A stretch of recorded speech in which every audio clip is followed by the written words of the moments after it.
Welcome back, Woman Beings, to another episode of the Woman Being Podcast. I am your host today, Kelly Ann, and of course, I almost forgot how to say my second name, if you heard that.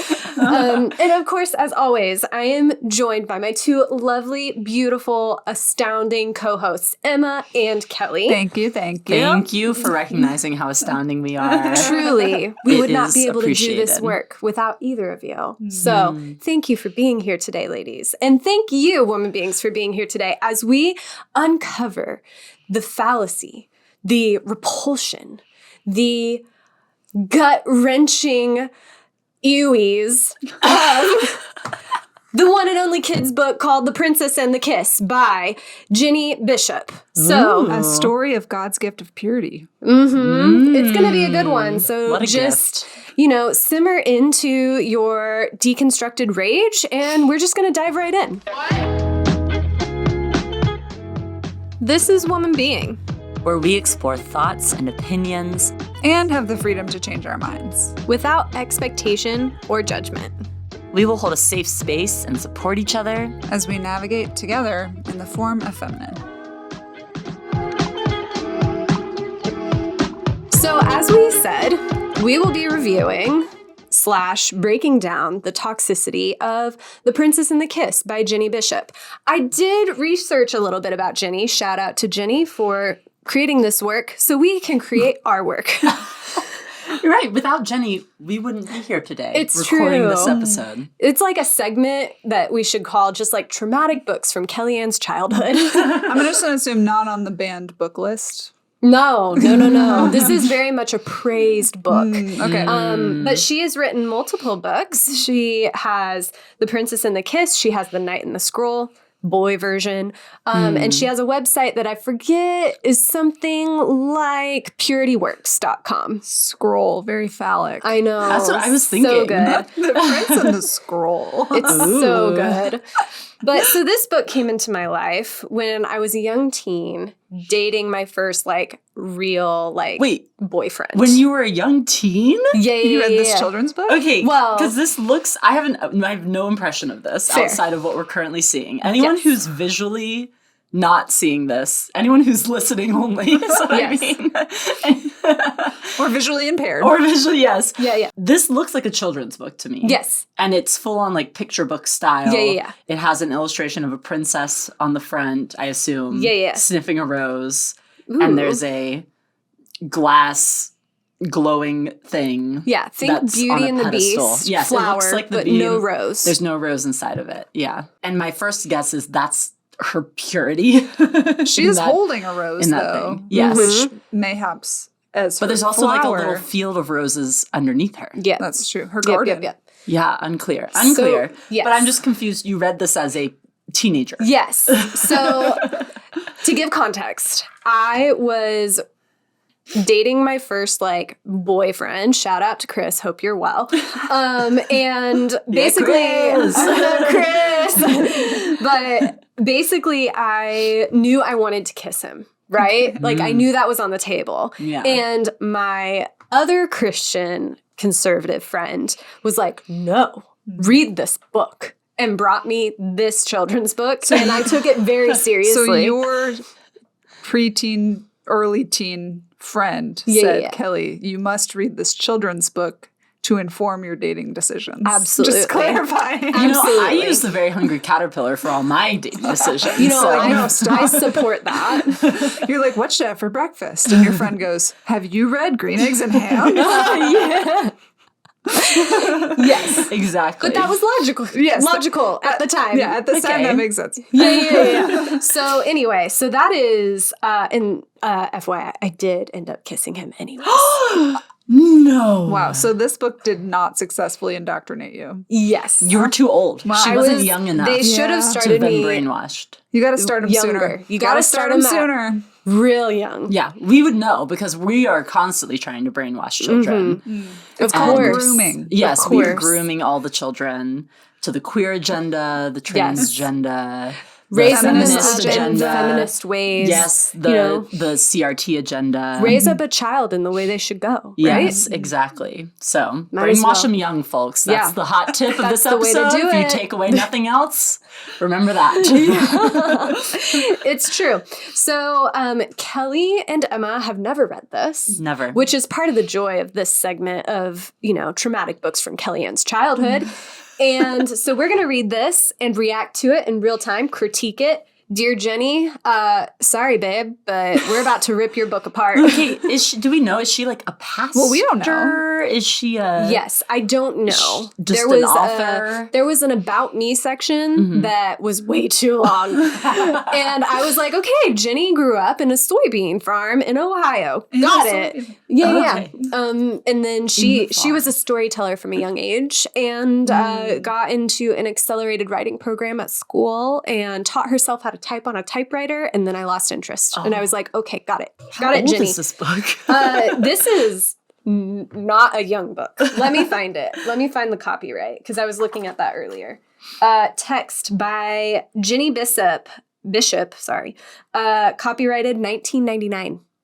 Okay. So, got it. yeah. I wonder how so old like, she was when kind she of wrote at it, the though. Oh, fair. the height that of was the purity question. culture. Yeah, definitely. Rise. Yeah. Definitely. The height of the rise. Yeah. Of Yes. the purity culture movement. Good. The height of the rise of the acceleration of the growth of the purity culture movement. There we Thank go. you. That's Yes, the you're prep. welcome. So this book is dedicated to Vashti, which I think is actually how you pronounce that name, and Christiana. May your kisses be spent to God's glory. Is this Vashti as JB. in Queen Vashti? As you know in what? Nebuchadnezzar's wife I think it is. that he like kicked out before. No, not Nebuchadnezzar. The king of whoever was pre-Esther. Sure.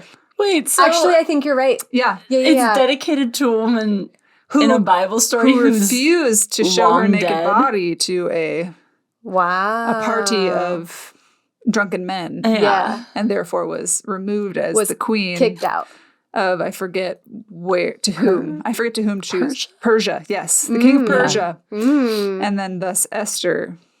Wow. I'm kind of obsessed with that Interesting. name, though, actually. Vashti? Yeah, No, it's like a a good little name. bit. Yeah. I mean, she's iconic. She is If an we're looking icon. at like people to look up to in the Bible, Yeah, like she's a good one. the queen that was like, are you kidding me? Like, no, I'm not going to get naked for and then you. she Ew. is murdered. I'm not really Sorry, interested babe. in being passed around. Yeah, Yeah. that's not, what I signed up for when I got up this morning on this casual Tuesday. Yeah. So yeah, that is the dedication. Great. Interesting choices. And the story begins. Long ago, in a wonderful castle, on a mountain of splendor, a beautiful princess was born. Her parents were the king and queen, of course, they always are, of the mountain and all the green valley below. The valley is always below, isn't it? So interesting. That is how mountains and valleys work. That is. Well, it's, Mountains are higher than valleys. Valleys are characterized by their By being below low altitude. other things. I should clarify. What I mean is it's always like the king and queen are up really high, and then people are always way far below. And In it's the valley. always like, weird. Okay. So the king and queen loved the little princess even before she was born. On the day she came into the world, the royal couple gave their daughter a very special gift from God, her first kiss. While the princess was growing up, the king and queen kept this precious gift safe in their care. So So like they kissed her? they got it. They got the kiss. It was like a physical thing that they received. Do we have like an illustration of the received kiss? the Like what are we kiss? Not seeing yet. visually Not here? yet. Right now, visually, Mama and Papa are surrounded by sunflowers, holding baby girl, looking very dotingly upon her. Does she only get one kiss? Yes. Well, it said her first kiss, Her right? first kiss. Okay, Yeah. So you Her get one special first gift kiss. Okay, from so- God. First kiss. Okay. And then parents kept this precious gift safe for her in this care. In their care. Okay. So Yeah, they yeah. have the kiss. They physically possess the kiss. Okay, great. Yes. That is correct. I assume this mythology will be built out as we continue on. We'll see. When the princess was finally grown, the king and queen called her to their side. Always so dramatic. "We have something very special to give you," said the queen.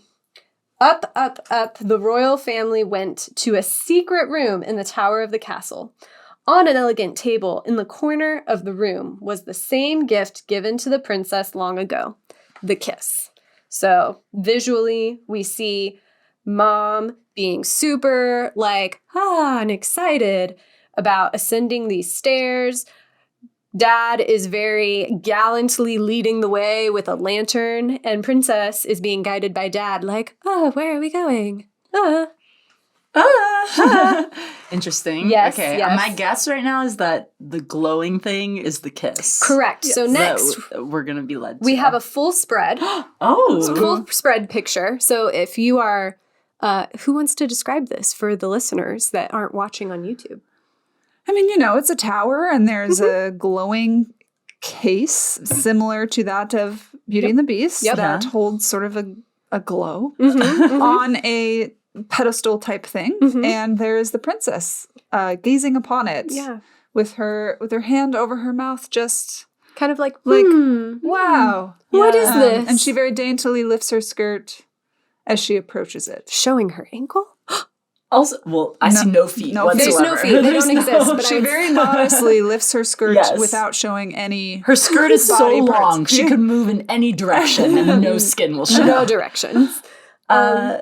Her hair is long. Yeah. Past her butt. So long. Yeah. She can't poop without getting that. I always think about that when I see women or anyone with particularly long hair. It's how do they poop? I literally am sitting there. I'm imagining them on the toilet having to pull all their hair over to the side and hold it. Oh, yeah. Or do you always have a hairband or a hair clip with you so you can put it up while you go to the bathroom? Because obviously you don't want fecal matter or urine on your hair. I've never thought about this before. Oh, really? I think about it so much. It's all I think about. I'm if you just put it to one side, what if it brushes against the side of the toilet bowl? It probably does. Especially in a public restroom. So gross. Yeah, you kind of have to probably bunch it up and ewy. Hold it. Then you need to left hand hold the hair, right hand wipe. Yeah, you only get one hand for handling situation. Your whole bathroom situation, while the other hand is having to hold your hair. What if you have a menstrual cup in? Yeah. That's a hard single-handed job. That's serious. And then what about when you're pulling your pants back up? If you're wearing pants, is your hair getting all up in your butt crack that you just pooped out of? They have to be. Let's get real. So if you're a listener with exceptionally long hair, please DM us and let us know how you handle what your bathroom routine is, because we need to know. Yeah, there's no shade on people having long hair. I just don't know the logistics. I really want to know. Yeah. How do they do it? Yeah, that'd be a huge thing. How do they handle all of that? How do you actually handle it? Give us the insight into your toilet time. Well, because I could say, having been a person with very long hair, not that long, but quite long, it dips into things. If you lean over, your hair could catch on fire. Or dip into the soup. Or that's a real thing. There's a lot of hair dipping. Yeah. You have to safeguard. Anyway, so Princess has very long hair, which, represents her purity, right? So God gave this gift to you on the day you were born, said the queen, because he loves you so dearly. And now, continued the king, this kiss is yours to keep or to give away as you see fit. Kind of weird that they God gave you the gift and now we're actually giving you the gift. You previously didn't possess the gift. And she didn't get it until she was grown. Right. Either. So then is it hers? Well, I mean, that's what I was confused about. Is purity truly anyone's? Oh. In Christian culture. Is purity truly your own? Yeah. I don't know. Yeah. Good question. It could be owned by somebody else? But in the same way that so much of you is policed and controlled, is it truly your own? Yeah. And what you wear and how you live and how you present is so instructed by religious or societal norms. Yep. Is your purity really your own if you don't have the choice to give it away? If you aren't making the choices. Yes. Good question. Listener, why don't you DM us and let us know your thoughts, because we want to know. So Princess stared in amazement. She had never before received such a wonderful present. I don't know. She's a princess. I'm sure she got lots of nice things. But this is her first kiss. Okay, we've all had a first kiss, right? Yeah. Was the first kiss the most wonderful, amazing gift from God that you've ever received? I'm just saying, my first kiss was very sweet. Mm-hmm. But, like, was it the most wonderful present that I've ever received from God? No. Yeah. Yeah, no. But use wisdom, my daughter, warned the king, and save your kiss for the man you will marry. Never part with it for the sake of a stranger. Wow. Okay.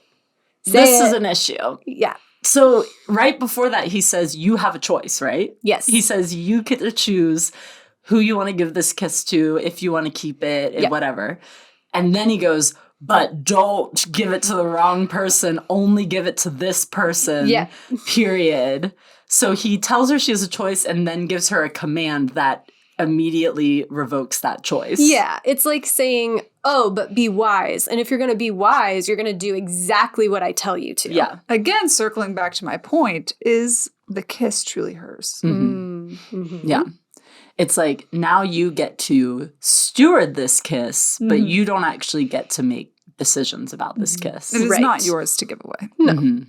And if you do give it away, then we know what happens because we read Stay in the Castle. So if you want to go back and You should listen to our Listen to episode that one. on that. on which- another traumatic book. Yes, another traumatic period culture children's book. Yes. Okay, I want to know what happens Okay. next, though. Okay. So the wise little princess, insinuating that she will do exactly what her father says, took her father's words to heart and kept the kiss safe in the castle tower. But there were many days when she went to gaze at her precious possession. She wondered how she could ever give it up. Finally, there came a day when suitors began to appear, asking for the princess's hand in marriage. The first man who came to court her was Prince Peacock. Let that sink in. Subtle, really subtle. Let it sink in. Prince Peacock. Oh, right, because Cock the size of a pea. yeah, that's why she said no. But like her special kiss, her special gift, I'm like, is that like your pussy? I think it is. I think it represents her pussy. So just imagine her staring down at her pussy. At her yoni. She's just like, wow. Wow. She's like, this is amazing. I don't know if I could Who ever else give this up. deserves to see this? Does that mean she Exactly. was masturbating? Ooh. This is how it always goes with these. These princesses and their masturbation. They're just like, I've got a good thing going here. I don't know if I ever want to give this up. Yeah, exactly. Exactly. That's what I'm saying.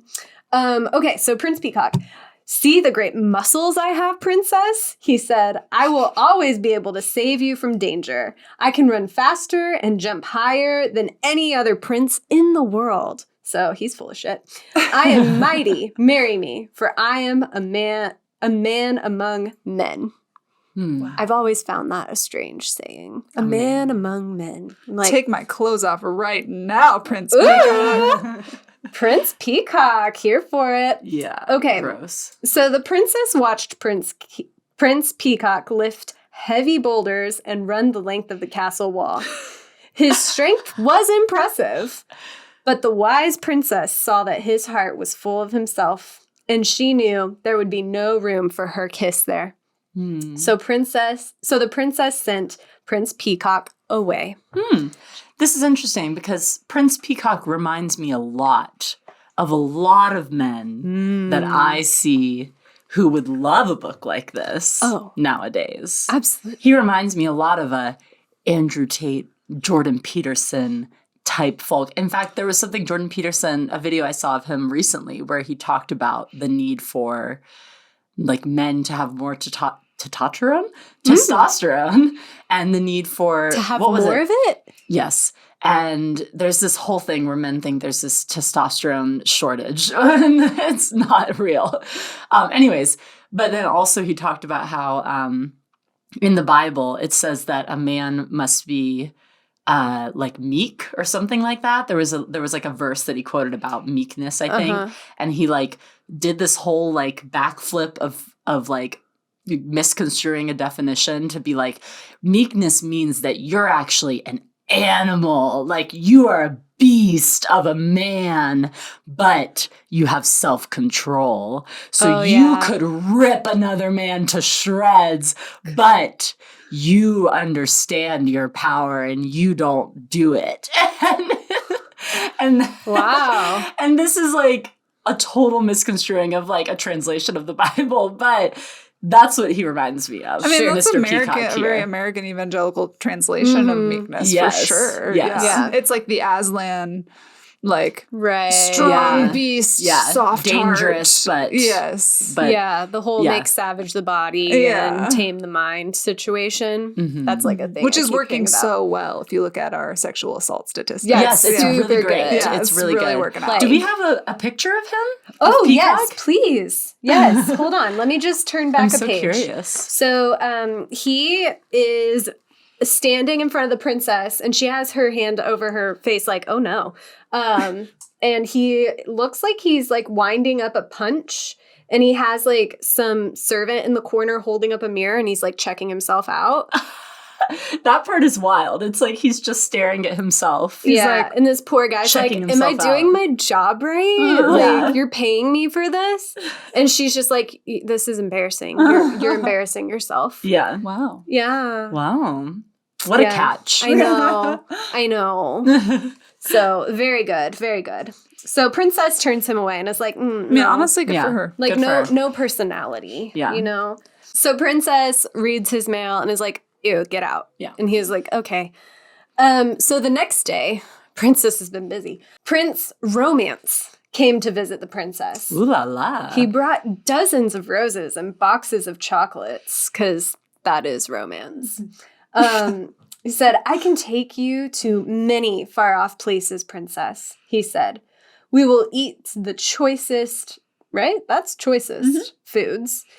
We will see marvelous sights. Marry me, princess. Every day will seem like a honeymoon if you are with me. Which I'm like, I don't know. If you're going to dote on me. I'm like, I don't know, right? The princess thought about what Prince Romance said. It sounded very interesting and exciting, but the wise princess knew that honeymoons and wonderful feelings could not last forever. This prince would soon lose interest in her kiss. Pussy. The princess turned Prince Romance politely away. Interesting, hey? Okay. She's like, you know, you won't stay interested in me forever, so... What is Prince Romance like? Oh, Prince Romance is kneeling before the princess. Princess is politely sniffing the rose he brought her, which I'm like, where are the other roses? Because he brought, like, a lot. He brought dozens of roses and boxes of chocolates. I don't see any chocolates anywhere. And There's so many, they're out of frame. I mean, she probably just ate them. You think so? Let's be She's honest, like, I need to make it Somebody through gives this. you chocolates, you eat the chocolates. Yeah, you don't have guess to accept. That's fair. That's fair. That's fair. So she's sniffing the rose and looking at him, and he's kneeling before her like, marry me. He looks kind of like a sad puppy, though. He does. His very pointy beard. Very, yeah. Just kind of like sticks straight out. You're like, whoa. Mm-hmm. So that is Prince Romance. That's fair. Okay. Pass. Hard Yeah, pass. Pass. Yeah. So there's a box of chocolates. Oh, okay, over On in the the other other page. corner. But I think it's interesting. She turned him politely away. It's like, Yeah. bro, you came to me. Like, no, you brought me too many chocolates. It didn't have hazelnut. Do you think she should have been impolite to him? I wanted hazelnuts. I don't know. You think she should be rude to him? So rude. Where's the almond chocolates? Kick him to the curb. I don't even like milk chocolate in the dark. Caramel or nothing. Yeah, she's like, shoo, get out of here, but thank you. I will keep the chocolates. And again, Princess is busy. So on the following morning, Prince Treasure Chest came to call. Okay, what's the prince she's gonna marry named? Like Prince Honor? Prince God. Prince Jesus. Surprise. She doesn't get married. She marries God. Prince Humility. Like, what is it? Yeah. I thought at first that with Prince Peacock that it was like, oh, like they're going to have like names that sort of allude to this. like he's and then it was peacocking. straight up Prince Romance. And now Yeah. it's Prince Treasure Chest. Literally. Like, nowhere near a name. No, not real. Not Just real an at all. object. Yeah, that's what, this is what it looks like to objectify men. Just flipping the coin a little bit. So he brought gifts of gold, jewels, and costly silken robes. "See the presents I have brought you, princess," said Prince Treasure Chest. "You will never lack for fine clothes. Marry me, princess, for I can give you the best of everything." Again, I'm like, all right, tell me more. Indeed, when the princess saw the beautiful things the prince had brought for her, she did not doubt that he would buy her anything her heart desired. But with all these riches, she thought, he does not need my kiss. Pussy. My kiss will not be special to him. Oh. That's weird. That is kind of weird. It's like, oh, he's too rich. He won't value me. Yeah. He like has everything he wants. I think what she means is he could buy prostitutes. It's like, what is she saying? She's like, I need someone who will be more codependent. Yeah. Because they will. Yeah, someone who can't provide for themselves. What I'm hearing is she wants someone to be obsessed with her. And be like. But but the romance guy was too obsessed with her, maybe. That's true. Or she was like, his obsession will just go away. Yeah. So, yeah, I'm not sure what she's. I have an idea of what she's looking for, but. Yeah. It's interesting because I would assume that she also can probably, like, buy whatever she wants. She's a princess. She's a princess. So... She lives up in a mountain. Does she, like, think that she'll value somebody else? When with her wealth? How could she possibly care for another person? We should look at this image here because she's wearing a dress that he gave her and it's just, like, weighed down. Yeah. At the weight of the silken and he's like, gold robes he has given her. Look at this expensive thing. And he is obviously a little overweight. And kind of old looking. And kind of old, yeah. And just carrying a bag of money. So it's like a 40-year-old trying to marry an 18-year-old kind of situation. I mean, it's honestly, a sugar daddy. All the princes have looked a bit old to me. Yeah. Overall, they all seem a little old while she looks very youthful. Yeah.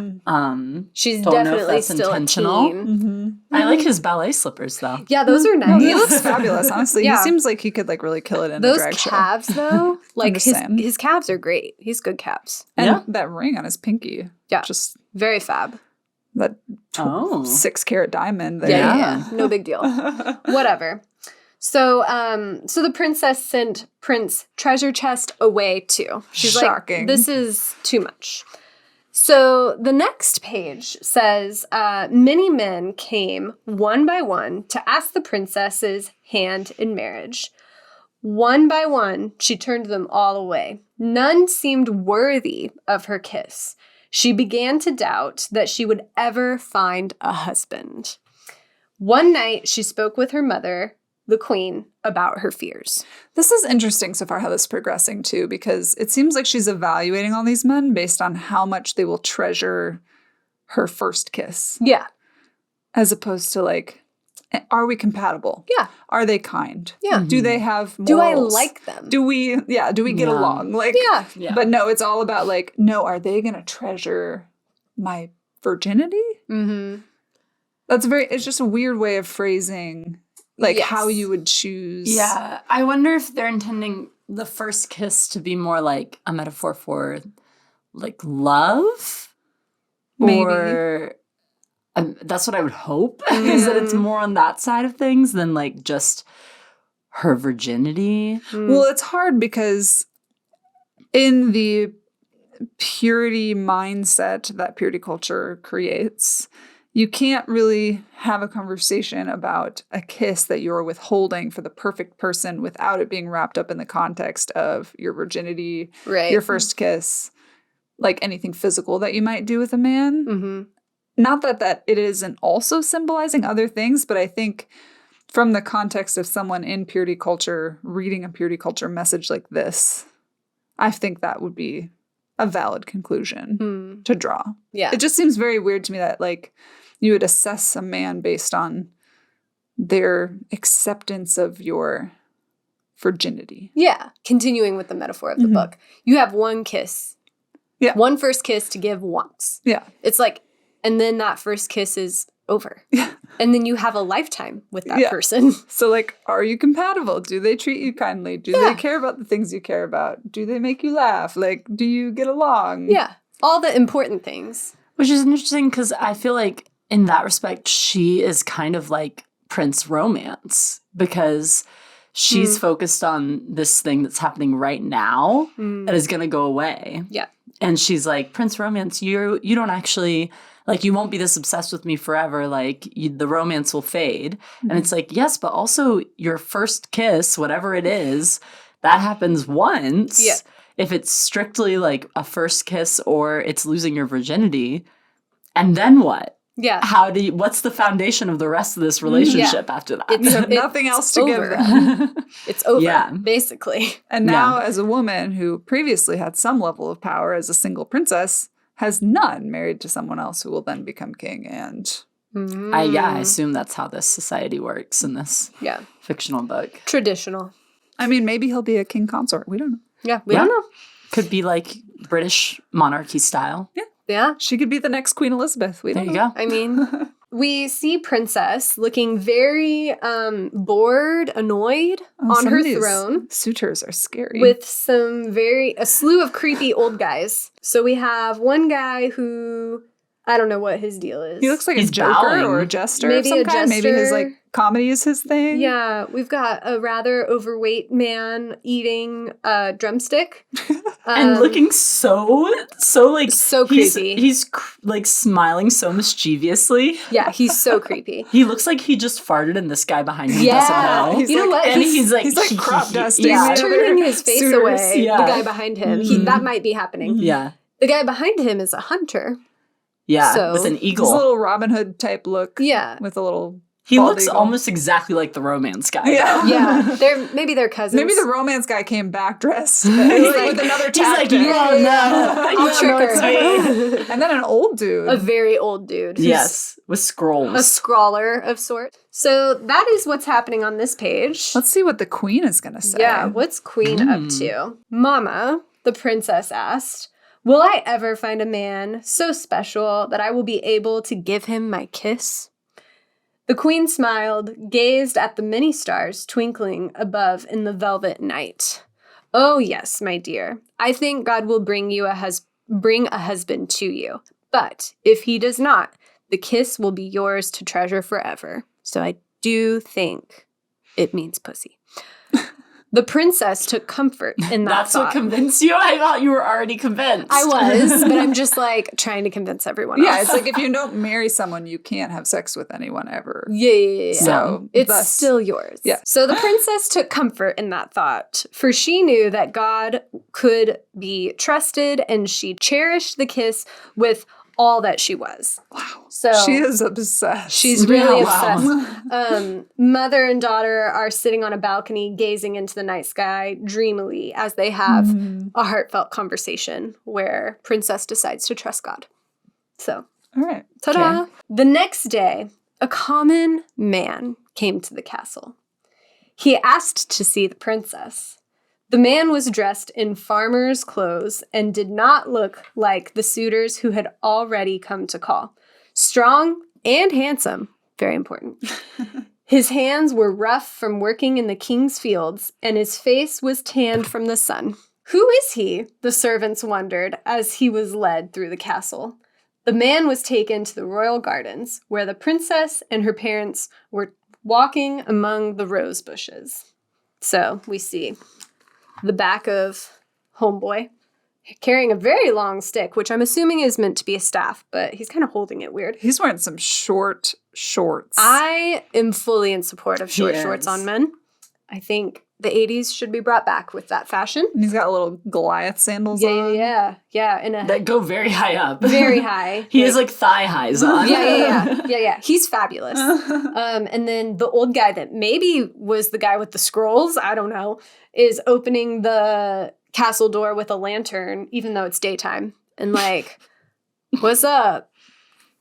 So Great. that's what's happening. Let's see what happens with I him. know. Oh my God, is this gonna be- What? Whoa. The farmer bowed humbly Of course. and addressed the king and queen. May I speak with your daughter? He asked.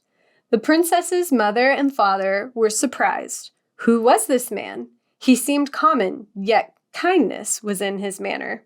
Nodding slowly, the king and queen moved aside and stood close by because they're like, I want to listen to this shit. Well, because this is like the ultimate true path to a woman's heart is through her parents. Absolutely. Yes. They need to consent so that you don't have to.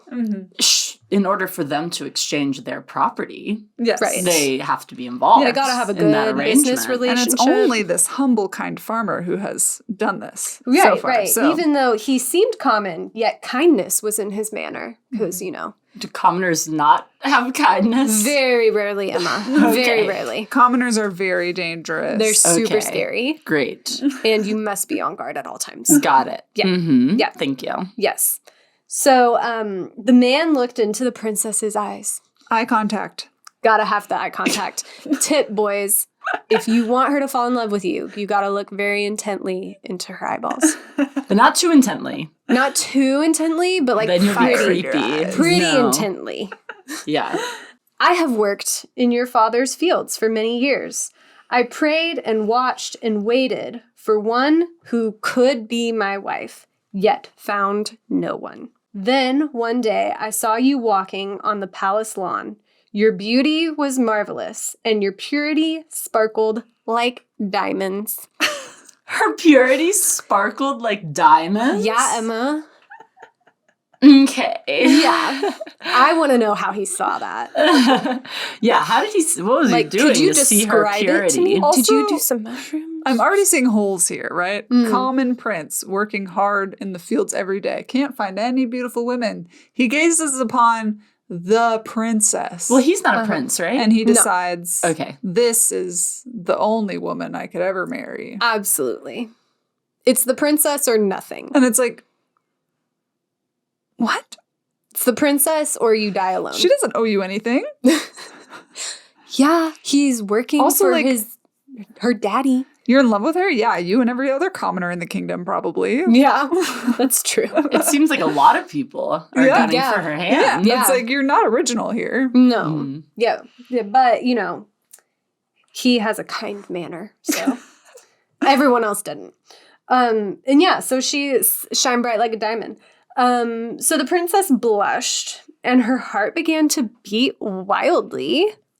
Whoa. It's like, no one told me my purity was like diamonds before. Wow. So he says, I have little to offer you, princess, the man said softly. I have no gold. I have no means to travel the earth.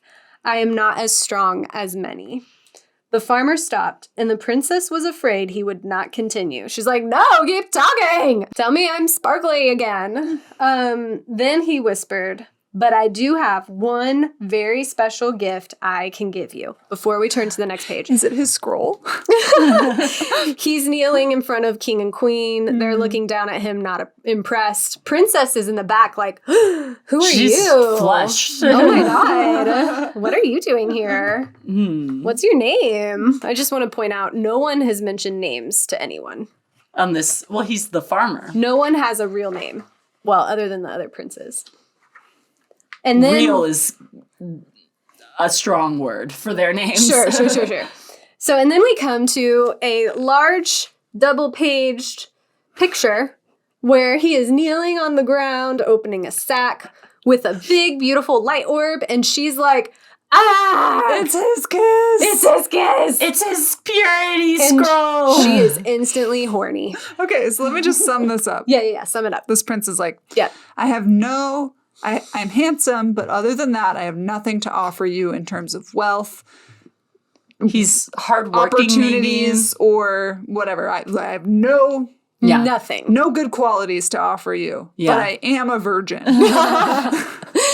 Check. So there's that. And I admire that you are also a virgin. And the princess is like, whoa. She's like, whoa.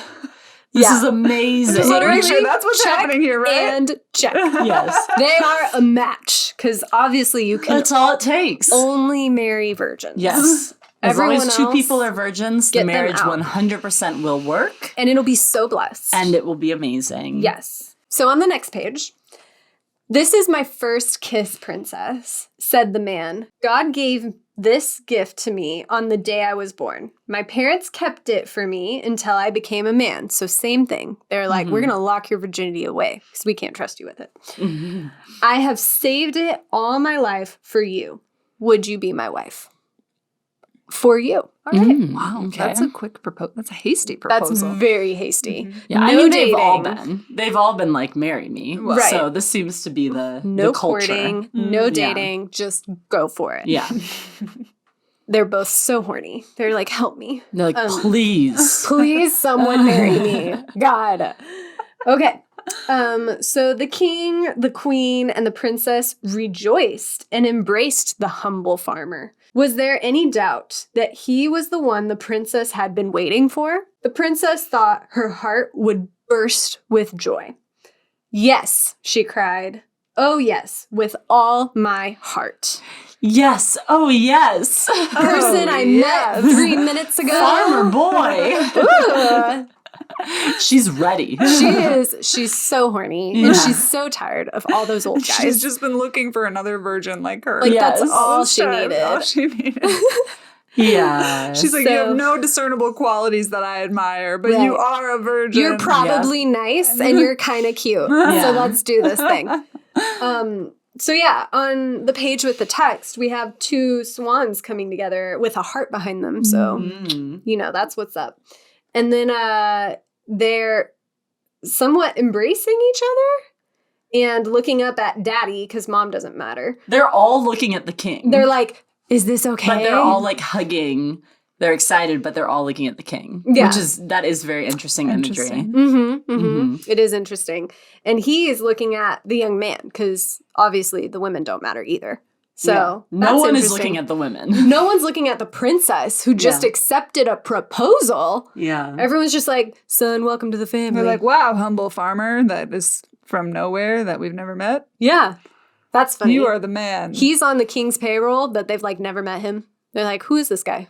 Yeah. I don't know. On the day of their wedding, which I'm assuming was like the next week, the princess and her husband were dressed in magnificent clothes and stood before the altar in the royal church, not the normal church, the royal church. Yes, of course. Where all the lords and ladies of the kingdom, not his family, screw them, had gathered for the celebration. There, with the sun streaming through the windows, they exchanged their kisses. And God and all the kingdom sang for happiness.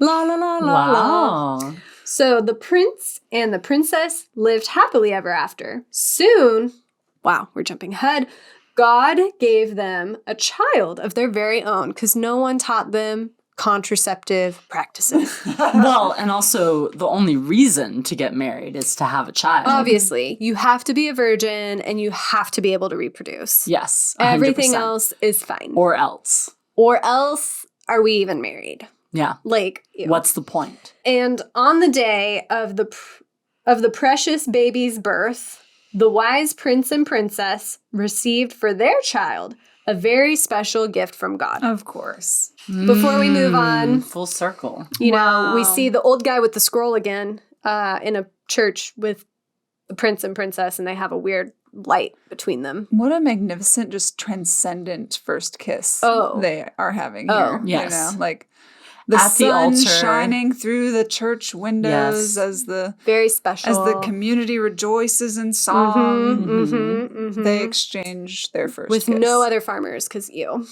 don't like them.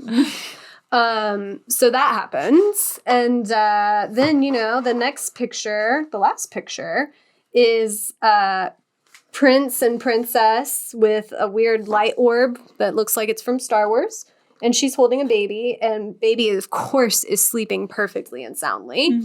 And below that, it says, it has a verse, which is, in quotes, love, ... So there's a piece missing there. Comes from a pure heart and a good conscience and a sincere faith, which is 1 Timothy 1:5 NIV. So they are now holding their child's first kiss. Yes. To store away. Yes. And keep forever. Because they were wise. Yes. So they did exactly what the king told them to do. 1 Timothy what? 1 Timothy, let's see. Oh, it's on the back too. 1:5 NIV. And while you look that up, in quotes from Jenny Bishop, author, it says, I asked God how I could teach my young daughters the value of their purity, how I could begin in their early years to stress the importance and beauty of saving themselves for marriage. This is God's poignant answer. My prayer is that this simple story will fulfill the same purpose for many other loving parents. There we go. All right. Just want a quick fact check. Fact check it. The Bible verse. Do it. The actual verse, NIV, actually, I'm on NIV right now, is the goal of this command is love, which comes from a pure heart and a good conscience and a sincere faith. The command he's referring to is stay there in Ephesus. He's talking to, he's charged to oppose false teachers, and he's talking to Timothy. Paul is talking to Timothy. And he says, stay in Ephesus so that you may command certain people not to teach false doctrines any longer or to devote themselves to myths and endless genealogies. Such things promote controversial speculations rather than advancing God's work, which is by faith. Okay, so Paul is telling Timothy, he's giving him a pep talk. Don't allow people to teach false gospels. Yeah. The purpose of this command is love. Yeah. So like this, you are to prevent these false gospels out of love. Yes. For the community and for the gospel message or whatever. Yeah, which comes Jesus. from a pure heart and a good conscience and a sincere faith. So love being the way that you teach the true gospel to people. Yeah. The way you from care a sincere for heart. Yes. Okay. So it has nothing to do with romantic spousal love at all. Not a bit. This is referring to preaching the true... Caring for people in a community and getting rid of false doctrines. So, Jenny, do better. That is quite the twisting. I was wondering because other verses that do talk about spousal love that you could have referenced. Yes. I was wondering because it seemed like an odd verse to have been pulling out. It's not one of like the typical Timothy is not like a love verses. Yeah. Yeah. And the ... is always a giveaway. Yeah, like, anytime. Anytime that happens, I'm like, don't trust it. You're Read not the just whole thing. cherry picking out of a chapter. You're cherry picking from Within a the verse. verse. Yeah. From like a sentence in the chapter. Which is related nothing to what we're talking about. Okay, so got that out of the way. Yeah, Great. Good. The Bible verse that is supporting this whole narrative is false. Yeah.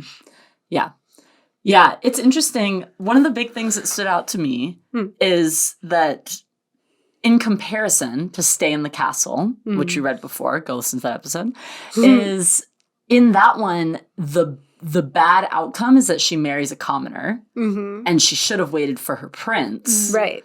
In this case, the good outcome is that she married a commoner and that she rejected all these princes and like wealthy people and like people of status. And I guess the common thread is that apparently these men had the right morality, quote unquote. Yeah. But it doesn't line up. Yeah, it's not defined. That morality isn't defined at all. It's like, you're a virgin, you're probably nice. It's more defined in this one, I would say, than it was in Stay in the Castle. In Stay in the Castle, it's just like, oh, there's the prince. She missed out. Yeah. In this, it's like, oh, there's this commoner and he's a virgin. So that's the moral bar that we're setting is virginity. He's also kind and humble. And he's kind. Yeah. Yeah, kind and humble. Probably handsome. The 5 minutes that we met him. Handsome. Yes. Yeah.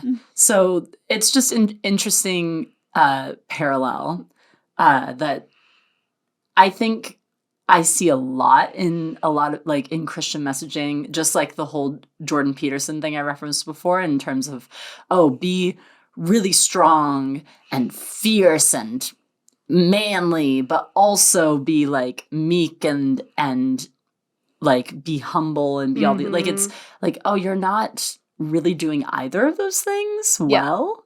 And also this is not lining up. Which I found interesting. Yeah. I think it's interesting, too, because, like, the princes obviously reflect different qualities people can have, right? The strong one, the the rich one, the, romantic one. I would assume the ones that are smart versus the ones that are resourceful and all those things. They're basically saying, don't pay attention to those qualities because those princes aren't right for you. Like, qualities that actually could really matter in a relationship. It's like, pick the one that's unassuming that you wouldn't think is right for you because guess what? They're a virgin. And that's the foundation, quote unquote, of your marriage. Yeah. Like, there's no diving into how any of them really would actually like treat her or like any sort of relationship that they could have. It's all just like, it seems like boils down to your virginity. Yeah.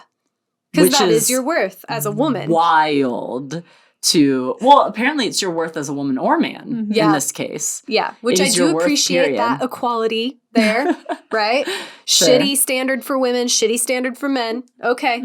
So like if Mr. Peacock had rolled up and he also had his virginity there to show her, would he have been picked? Which, how does a man show his virginity? How does anyone? Virginity is a construct. It is a construct. I'm just saying in terms of the story. Like, yeah, through a glowing orb, Kellyanne, right, don't you know? The glowing orb that God gifted to his parents that they safe held for him until he was of age so that he could then choose who he would like to give it to, obviously. Obviously. Duh. The program. Duh. So it's like if any of them had rolled up with the orb, would they have been picked? Because that seems like the messaging here in the deciding factor. Is they were orbless. This guy had an orb, so he's the one, which is a very weird way to make a decision about who you're going to marry. Super and also really scary when you're talking about young children and teenagers reading material like this, because then you have like 16 and 15-year-old Darla and Joe, and they both happen to be virgins in youth group. And so, oughtn't we get married? Yeah. We should date. Yeah. Well, and I think it also tells young people, if you do give your orb to someone, then you probably should marry them because you've already given your orb away to them. Like, you have already done the deed. Yeah. So you're locked in. It also insinuates you're not wise. You did not do this the correct way. Therefore, it's probably already messed up, so you should try and salvage it. Well, the thing about it overall that bothers me, I think, the most is just the extreme, like, value placed on this, like, theoretical construct that is being told in as an object, basically. Like, it's the objectification of, not like in necessarily a bad way, but of the objectification of a construct, right? So it's this orb is your virginity here, and you can give it away, and once you give it away, it's gone. Yeah. When it's actually so much more fluid than that. But the way that they treat this orb, it's like as if it was like this limited edition 10-carat like diamond necklace that was passed down for centuries and like could be stolen at any moment. And so you hide it away in a tower and you like don't show it to people and but you look at safeguard it and you just sort of admire it on your own rather than like having items that you treasure but like you know wear or take with you or are useful to you or are something that like I don't know. It's just like a really weird overemphasis on the value of this thing. Which, like, I think creates so much anxiety surrounding, like, the giving away. Oh, for sure. Or anyone who might threaten to take. Yeah. For sure. Yeah. I mean, you see this princess go through what it's implied just, like, many, many men who are trying to woo her. And I think that leans into that idea of, like, you better pick the right one or else, which that was a similar message in Stay in the Castle, is you better pick the white one. Whoa. You better pick the right one or else, because like you're going to be barraged with men and also like you're going to have to go through so many in order to find the right one. Like, it's like you have to sift through all these faulty, fake, false. Find the diamond in the rough. Yeah. Well, and I think beyond that, it's also like the idea of you've been given this gift, but you're expected not to use it. There's no other place in life that applies. Mm-hmm. Like, if someone gifts you a guitar, it's kind of sad if that guitar goes unused and sits in the corner and collects dust. Yeah. And so I'm like, just a little thought. Like, it's weird to have this idea that it's like you have this beautiful, precious, wonderful kiss, but once you give it away, it's gone and you never get it back. And it's like, well, that's like the opposite idea of how a gift works. Mm-hmm. Like, I get to keep my gift and use it and enjoy it and still celebrate it, regardless of who might get to enjoy it with me. But also the idea of virginity as a gift is also so weird. Like, we're all born virgins. Sure. Right? Like, that's just being like, your body is a gift, and your sexuality is a gift. Your life is a gift. Yeah, like you can breathe the air and run through the. But like, imagine if your body is this gift, but you can't use it until you find the right person. Yeah, and so you don't get to like walk barefoot on the sand, or you know, like swim in the water or whatever. It's like, this is a part of you, and your use of it is what makes it valuable. Yeah. Mm-hmm. And I would say in the analogy of the kiss, that's a better way to think of it. Like, your sexuality is a gift. Like, it is beautiful. Don't keep it locked away in a castle. Yeah. Enjoy it. Let it be part of how you experience life, because it's part of being human. But yeah, and obviously, like, how parents want to like steward that, you know, the starting of the use of that gift is going to vary, right? Right. And like how you want to teach young people whose brains are developing how to use such a thing. And emotional intelligence and all of those things are important. But I think it's just so much more complex than don't do it until you do. Yeah, definitely. You know? Well, and I think also what I wish they showcased more is like, this is how this princess actually made this decision. Mm-hmm. It's just like, he won't be obsessed with me, so he's not the one. He won't appreciate my kiss, so he's not the one. It's like, can you dive into more of how the princess actually navigates the dating world? Mm-hmm. Because that's going to be a lot more valuable, I think, to young girls. Yeah. And how they make their decisions versus like, he's not a virgin. Mm-hmm. Yeah, and like someone being strong or being the strongest is not a red flag. Someone being obsessed with themselves that is. And not interested in you is a red flag. Yeah. Someone who gives you flowers and roses is not a red flag. Someone who just dumps gifts like on you but doesn't have any substance, red flag. Right. So like the nuance is not really clear. Mm-hmm. Yeah. And it implies that like you don't want anyone who does all that frilly stuff, because the frilly stuff at its core is rotten. Don't trust anyone if they try to woo you. Yes. But like only go for the humble servant boy. Yeah. Which in our society could put you with someone else full of red flags. Yeah. Could. I mean, not always, but could. Sure. Yeah. Well, and I will say, to her credit, it is a children's book. Yes. So I think there's not tons of opportunity to dive into all the nuance of these decisions. Mm-hmm. But I think that the things that she chose to highlight were poor choices. It's just superficial. Yeah. It's very, well, and it's the fact that I keep going back to is that the crux of this is whether or not they're virgins. Mm-hmm. So that to me is the takeaway message. It's all centered around this. It's literally called The Princess and the Kiss. It might have been called The Princess and Her Virginity. Mm-hmm. It's the same. And so to me, that's the really toxic messaging that she could have given a better message in a simple way still for a children's book. Yep.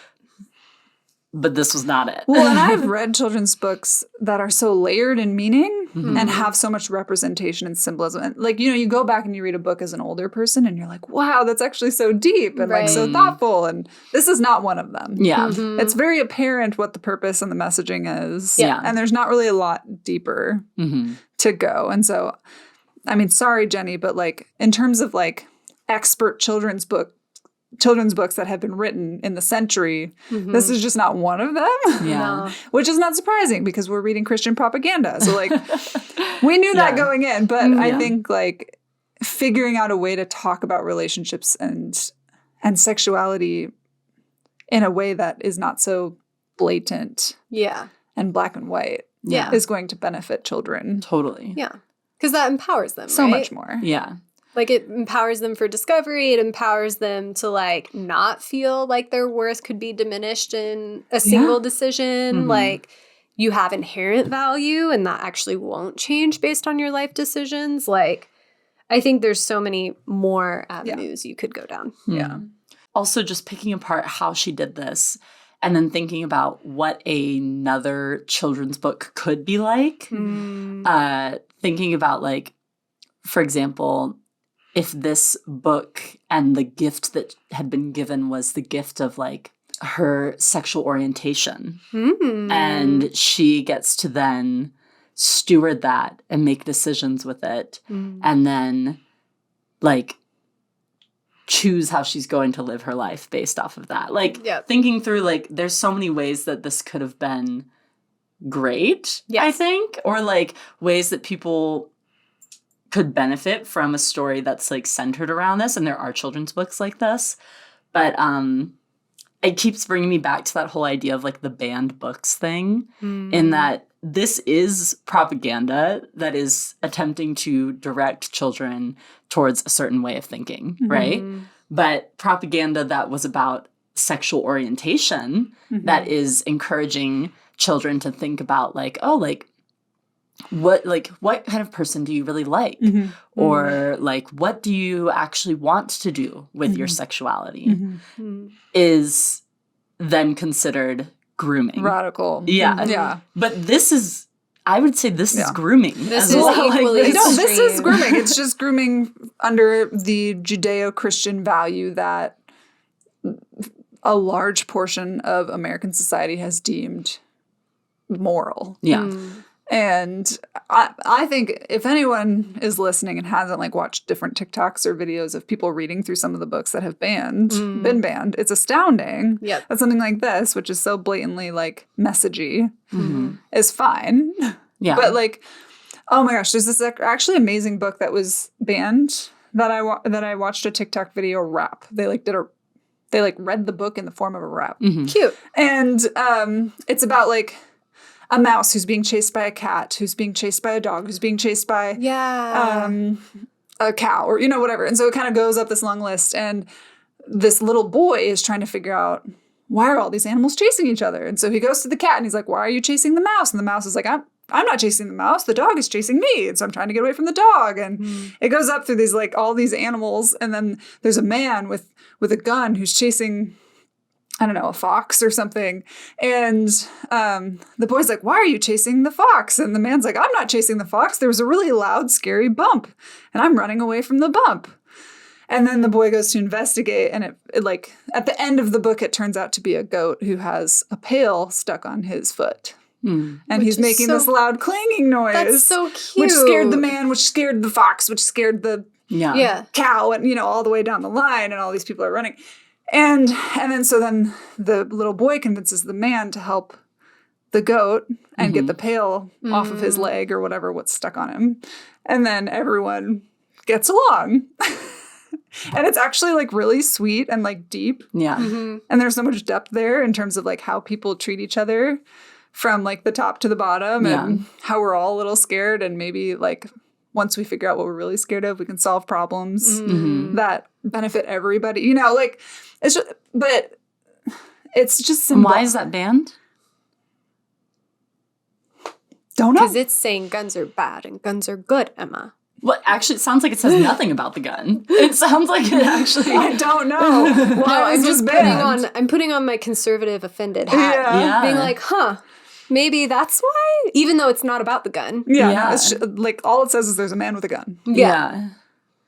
Which makes sense for a fox to run away from. Yeah, totally. Yeah, you should run away from that. Yeah. Anyone should run away from that. Well, the man was scared of the noise, and so he grabbed his gun so he could protect himself and ran away. You know? But then it was just a goat. Yeah. Baby goat. Just a little baby goat with a pail stuck on him. That seems like a great book. I know, it's a fantastic book. Like, I was like, how read is this banned?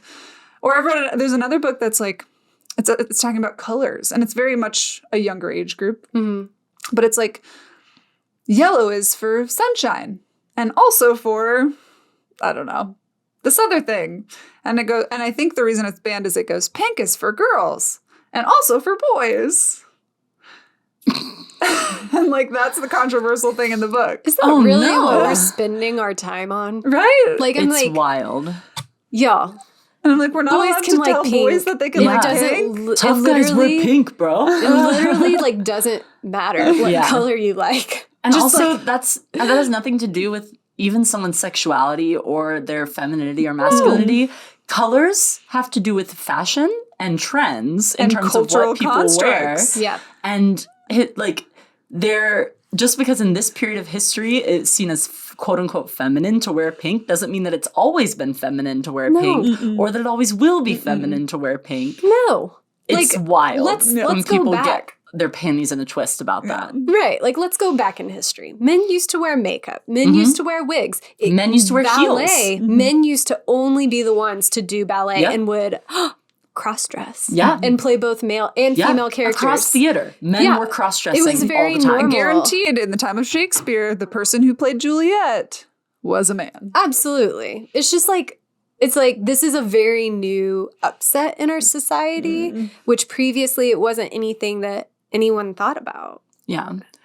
Yeah. So it is intriguing. And it's also interesting seeing a book like this, which is, I would argue, meant to be somewhat of like an early childhood sex education book.